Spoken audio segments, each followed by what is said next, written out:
చిత్తూరు జిల్లాలో మళ్లీ కూలీప్స్ పొగాకు ఉత్పత్తుల కలకలం రేపాయి. ఎస్పీ తుపార్ షూడి ఆదేశాల మేరకు జిల్లా అంతటా పోలీసులు తనిఖీలు చేపట్టారు. చిత్తూరు నగర మున్సిపల్ పాఠశాలలకు 100 మీటర్ల పరిధిలోని పొగాకు విక్రయ దుకాణాలపై ఆకస్మిక దాడులు నిర్వహించారు. ఈ దాడుల్లో కూలీప్స్, మత్తు ప్యాకెట్లు, హాన్స్, పొగాకు ప్యాకెట్లు బయటపడ్డాయని అడిషనల్ ఎస్పీ రాజశేఖర్ రాజు తెలిపారు.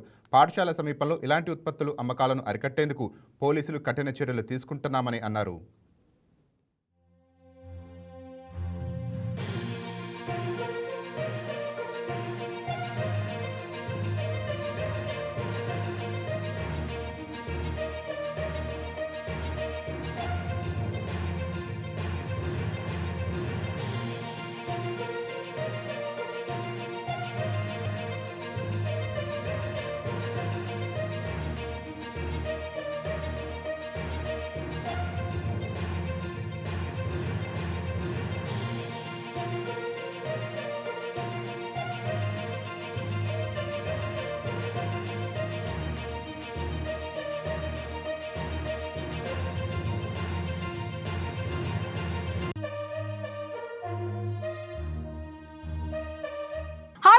ఈ వీడియో మీకు నచ్చినట్లయితే లైక్ కొట్టి షేర్ చేసి వైకే టీవీని సబ్స్క్రైబ్ చేసుకోండి.